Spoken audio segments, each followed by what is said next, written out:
Hello everyone, welcome to this channel knowledge centre RKJ. दोस्तों, Bihar board inter परीक्षा 2023 का आज यानी साइंस और कॉमर्स वालों का हिंदी का एग्ज़ाम हो चुका है और आज पूछे गए सभी ऑब्जेक्टिव को 100% सही उत्तर के साथ देखने वाले हैं। तो आप लोग मिलान कर लीजिएगा आपने कितना सही किए हैं। दोस्तों, मेरे पास जो है सेट कोड ए है, तो अगर पास कोई दूसरा भी कोड है तो आपको चिंता नहीं करना है। आपके पास कोई भी कोड हो इस लेके जे तक आपको चिंता नहीं करना है, क्योंकि जितना भी क्वेश्चन रहता है सब क्वेश्चन सही रहता है, सिर्फ उसका नंबर चेंज रहता है। तो आप मिलन कीजिएगा आपने कितना सही किए हैं। तो आइए दोस्तों, बिना टाइम वेस्ट किए वीडियो को स्टार्ट करते हैं और वीडियो के अंत में कमेंट कीजिएगा आपका कितना सही हुआ है और वीडियो को एक लाइक जो है जरूर कीजिएगा। तो पहला प्रश्न है, मेरा खोया हुआ खिलौना इस प्रकार से दिया गया है कि यह जो है किस पंक्ति से शीर्षक से लिया गया है। ये थोड़ा धुंधला है, इसके बाद सब फ्रेश है। तो ये लिया गया है पुत्र वियोग से। ऑप्शन नंबर ए मारे हैं पुत्र वियोग, तो बिल्कुल सही उत्तर है। तो अगला प्रश्न है, पंचायती राज में भी कैसे खो गए पंच परमेश्वर, यह किस कविता से लिया गया है। तो ये आपका लिया गया है गाँव का घर से। तो ऑप्शन नंबर ए मारे हैं गाँव का घर, तो बिल्कुल सही उत्तर है। तो अगला प्रश्न क्वेश्चन नंबर 3 है, जागिए ब्रजराज कुंवर कमल कुसुम फूले, यह किससे लिया गया है। तो यह लिया गया है, यह जो है सूरदास के पद है। यह जो है किसका पद है, तो यह सूरदास के पद है। ऑप्शन नंबर ए मारे हैं सूरदास के पद, तो बिल्कुल सही उत्तर है। तो अगला प्रश्न है क्वेश्चन नंबर 4, नाम ले भरे उदर एक प्रभुदासी दास कहाई, यह पंक्ति किस शीर्षक कविता की है। तो यह पंक्ति जो है लिया गया है तुलसीदास के पद हैं। यह जो है तुलसीदास के पद हैं। ऑप्शन नंबर सी मारे हैं, तो बिल्कुल सही उत्तर है। तो अगला प्रश्न है, बिस्नी एक किस एकांकी की पात्रा है। तो बिस्नी जो है यह पात्रा है सिपाही के माँ।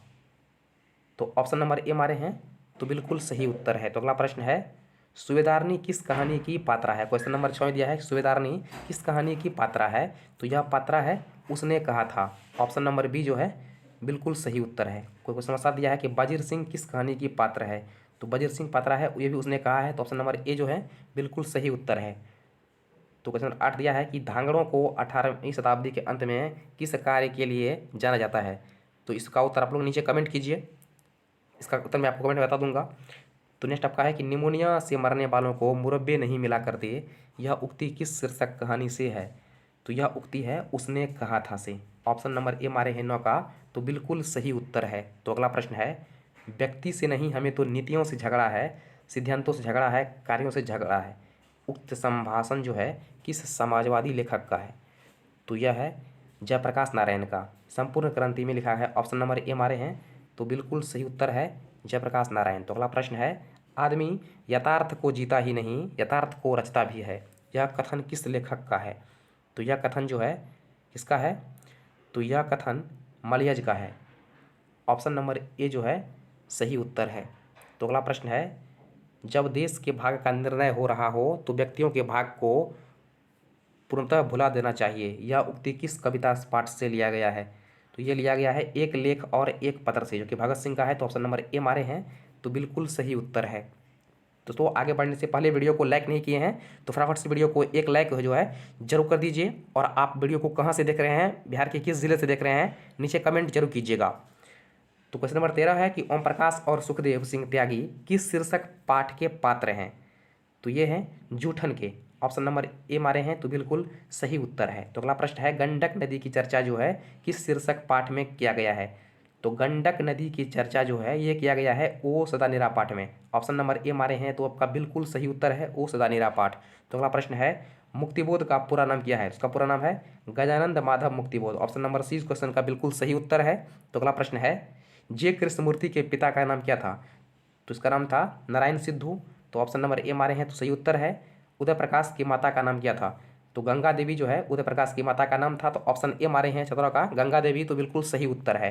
तो अगला प्रश्न है, मोहन राकेश का जन्म स्थान कहाँ पर है। तो मोहन राकेश का जन्म स्थान है अमृतसर पंजाब में। ऑप्शन नंबर सी मारे हैं 18 का, तो बिल्कुल सही उत्तर है। तो अगला प्रश्न है, सुभद्रा कुमारी चौहान का जन्म स्थान कहाँ पर है। तो सुभद्रा कुमारी चौहान का जन्म स्थान है इलाहाबाद में, जो कि वर्तमान बन गया है प्रयागराज। ऑप्शन नंबर ए मारे हैं, तो बिल्कुल सही उत्तर है। तो अगला प्रश्न है, ज्ञानेंद्रपति का जन्म स्थान कहाँ पर है। तो इनका है गोड्डा झारखंड में। ऑप्शन नंबर ए मारे हैं, तो बिल्कुल सही उत्तर है। तो अगला प्रश्न है प्रकृति वर्णन से संबंधित कविता कौन है? तो प्रकृति वर्णन से संबंधित कविता है उषा। ऑप्शन नंबर बी मारे हैं उषा, तो बिल्कुल सही उत्तर है। तो अगला प्रश्न है बीजक की रचयिता कौन है? तो बीजक के रचयिता हैं कबीरदास। ऑप्शन नंबर बी मारे हैं, तो बिल्कुल सही उत्तर है। तो अगला प्रश्न है अर्धनारीश्वर शीर्षक निबंध में शंकर और पार्वती का किस प्रकार का रूप वर्णित है? तो इनका है काल्पनिक रूप वर्णित। ऑप्शन नंबर सी मारे हैं काल्पनिक, कल्पित, तो बिल्कुल सही उत्तर है। तो अगला प्रश्न है लेखक को स्कूल में झाड़ू लगाते हुए किसने देख लिया था? तो देख लिया था उसके पिताजी ने। ऑप्शन नंबर सी मारे हैं पिताजी, तो बिल्कुल सही उत्तर है। दोस्तों आगे बढ़ने से पहले वीडियो को एक लाइक जरूर कीजिएगा और आप कमेंट कीजिएगा कि आप बिहार के किस जिले से वीडियो को देख रहे हैं, और चैनल को सब्सक्राइब भी जरूर कीजिएगा। तो अगला प्रश्न है मुन्नी डाक गाड़ी के पीछे क्यों जाती थी? तो जाती थी चिट्ठी लेने के लिए। ऑप्शन नंबर ए इसका बिल्कुल सही उत्तर है, चिट्ठी लेने के लिए। तो अगला प्रश्न है मानक विष्णु से दूध की जगह क्या मांगता था? वो मांगता था पानी। ऑप्शन नंबर ए इसका सही उत्तर है। तो अगला प्रश्न है साम्यवादी किससे लड़ रहा था? तो वो लड़ रहा था सत्तावादी से, आतंकवाद। बी और डी में कन्फ्यूजन है, आप क्या मारे हैं बी और डी, नीचे कमेंट जरूर कीजिएगा। तो अगला प्रश्न है तुलसीदास का सर्वश्रेष्ठ महाकाव्य कौन है? तो यह है रामचरितमानस। ऑप्शन नंबर सी इसका जो है बिल्कुल सही उत्तर है, रामचरितमानस। तो अगला प्रश्न है रामधारी सिंह दिनकर की रचना में से कौन है? तो आपको जो भी ऑप्शन दिया गया है इसमें से कोई भी नहीं है, हमको लगता है क्वेश्चन गलत है। वैसे आप लोग क्या इसका मारे हैं नीचे कमेंट जरूर कीजिएगा। जो भी दिया गया है ये सब जो है इनका नहीं है, तो नीचे कमेंट जरूर कीजिएगा कि आप लोग जो है क्या मारे हैं। तो अगला प्रश्न है कि जे कृष्णमूर्ति की रचना इनमें से कौन है? तो जे कृष्णमूर्ति की रचना कौन है? तो ये हो जाएगा शिक्षा। ऑप्शन नंबर ए जो है बिल्कुल सही उत्तर है, शिक्षा। तो अगला प्रश्न है भगत सिंह की रचना इनमें से कौन है? तो एक लेख और एक पत्र, ये जो है भगत सिंह की रचना है। तो ऑप्शन नंबर बी जो है बिल्कुल सही उत्तर है। ओम प्रकाश वाल्मीकि की रचना इनमें से कौन है? तो ओम प्रकाश वाल्मीकि की रचना है जूठन। ऑप्शन नंबर सी जो है बिल्कुल सही उत्तर है, जूठन। तो अगला प्रश्न है बालकृष्ण भट्ट की रचना इनमें से कौन है? तो बालकृष्ण भट्ट की रचना है बातचीत। ऑप्शन नंबर ए मारे हैं बातचीत, तो बिल्कुल सही उत्तर है। तो अगला प्रश्न है जैसी की रचना कौन है? तो जैसी की रचना है कड़वक। ऑप्शन नंबर ए मारे हैं कड़वक, तो बिल्कुल सही उत्तर है। तो अगला प्रश्न है सुभद्रा कुमारी चौहान की कविता में कौन है? तो सुभद्रा कुमारी चौहान की कविता है पुत्र वियोग। ऑप्शन नंबर ए मारे हैं पुत्र वियोग, तो बिल्कुल सही उत्तर है, सी नंबर। तो नेक्स्ट है भूषण की कविता इनमें से कौन है? तो महाकवि भूषण की कविता है कवित। कवित जो है यह भूषण की कविता है। तो अगला प्रश्न है रघुवीर सहाय की कविता इनमें से कौन है? तो रघुवीर सहाय की कविता है अधिनायक।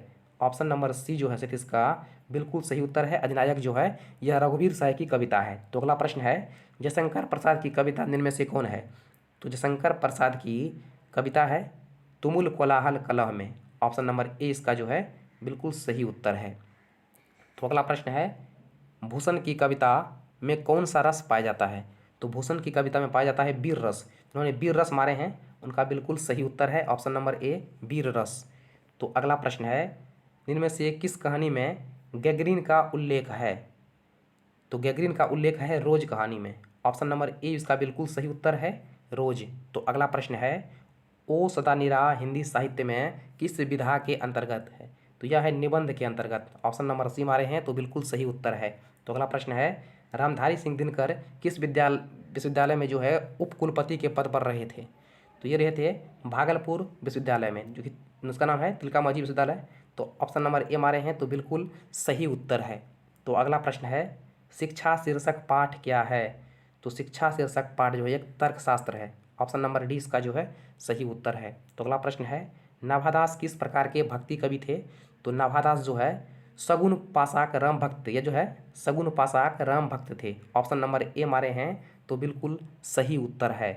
तो अगला प्रश्न है हिंदी का सामान्यवादी कवि किसे माना जाता है? तो यह माना जाता है तुलसीदास को। ऑप्शन नंबर ए मारे हैं तुलसीदास, तो बिल्कुल सही उत्तर है। तो अगला प्रश्न है किसने अपने लेखन में जो है मोपांसा के कैसे समाज के चरित्र को बेपर्दा किया है? ये क्या है वर्जुआ समाज का। ऑप्शन बी सही उत्तर है। तो अगला प्रश्न है किसका बटुआ मंजिल सड़क पर गिर गया था? तो इसका उत्तर नीचे कमेंट कीजिएगा, इसका उत्तर आप लोग नीचे जो है कमेंट कीजिएगा। नेक्स्ट आपका है कि चित्ररेखा किस कवि की रचना है?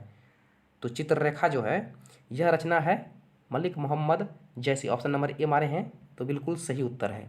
तो अगला प्रश्न है क्लर्क की मौत कहानी में क्लर्क का नाम क्या था? तो क्लर्क का नाम था इवान दमिचित्र चेखचोव। ऑप्शन नंबर ए मारे हैं तो बिल्कुल सही उत्तर है। तो अगला प्रश्न है, थोड़ा धुंधला ये पेज है। बताता हूँ कि महात्मा गांधी अंतर्राष्ट्रीय हिंदी विश्वविद्यालय के प्रथम कुलपति कौन थे? तो ये अशोक वाजपेयी में है। ऑप्शन नंबर ए जो है सही उत्तर है। नेक्स्ट आपका है कि हार जीत कविता जो है किसकी है? तो हार या जीत कविता जो है ये है अशोक वाजपेयी की। तो ऑप्शन नंबर डी जो है बिल्कुल सही उत्तर है, अशोक वाजपेयी। नेक्स्ट आपका है प्यारे नन्हे बेटे को शीर्षक कविता का जो है नायक कहाँ का रहने वाला है? तो इसका नायक जो है ये रहने वाला है, कहाँ का रहने वाला है? तो ये रहने वाला है भिलई छत्तीसगढ़ का। ऑप्शन नंबर ए मारे हैं भिलई छत्तीसगढ़, तो बिल्कुल सही उत्तर है। तो आपका 53 नंबर में है हर रचना, यानी लिखा हुआ है कि हर चरना जो है किस कविता का पात्र है? तो यह पात्र है अधिनायक का। ऑप्शन नंबर सी जो है अधिनायक बिल्कुल सही उत्तर है। तो अगला प्रश्न है दानव दुरात्मा मानव की एक आत्मा यह किस पंक्ति शीर्षक कविता से लिया गया है? तो ये लिया गया है जन जन का चेहरा एक सी। ऑप्शन नंबर ए जो है बिल्कुल सही उत्तर है। तो अगला प्रश्न है कवियों के कवि निम्नलिखित में से कौन कहे जाते हैं? तो कवियों के कवि कहे जाते हैं Shamsher Bahadur Singh. Option number B जो है बिल्कुल सही उत्तर है, शमशेर बहादुर सिंह। यह पुराना माल है, इस वाक्य में पुराना क्या है? तो पुराना जो है विशेषण है, इसका विशेषता बताता है माल का। तो ऑप्शन नंबर सी जो है बिल्कुल सही उत्तर है। तो अगला प्रश्न है जो बहुत बोलता है के लिए एक शब्द क्या होगा? तो इसके लिए एक शब्द होगा वाचाल। ऑप्शन नंबर बी जो है सही उत्तर है। तो अगला प्रश्न है जो पुरुष अभिनय करे के लिए एक शब्द क्या होगा? अभिनेता होगा। ऑप्शन नंबर बी सही उत्तर है। तो अगला प्रश्न है ऐसी संज्ञाएं जिनके खंड सार्थक होते हैं उन्हें क्या कहते हैं? तो उन्हें हम कहते हैं यौगिक। ऑप्शन नंबर बी जो है बिल्कुल सही उत्तर है, यौगिक। तो अगला प्रश्न है जिस पर विश्वास किया जा सके के लिए एक शब्द क्या होगा? तो इसके लिए एक शब्द होगा विश्वसनीय। ऑप्शन नंबर ए मारे हैं विश्वसनीय, तो बिल्कुल सही उत्तर है। तो अगला प्रश्न है जिससे यश प्राप्त है के लिए एक शब्द क्या होगा? वो जगह यशस्वी। ऑप्शन नंबर ए जो है बिल्कुल सही उत्तर है, यशस्वी। तो अगला प्रश्न है निरीक्षण करने वाला के लिए एक शब्द क्या होगा? तो इसके लिए होगा निरीक्षक। ऑप्शन नंबर सी मारे हैं निरीक्षक, तो बिल्कुल सही उत्तर है। तो अगला प्रश्न है जी जान शब्द में कौन समास है? तो जी जान शब्द में जो है द्वंद्व समास है, द्वंद्व मारे हैं तो बिल्कुल सही उत्तर है। नेक्स्ट आपका है कि कमल नयन में कौन समास है? तो यह है कर्मधारय है। ऑप्शन नंबर सी मारे हैं कर्मधारय, तो बिल्कुल सही उत्तर है। नेक्स्ट आपका है कि आजीवन शब्द में कौन समास है? तो इसमें है अविभाव। ऑप्शन नंबर ए मारे हैं तो बिल्कुल सही उत्तर है।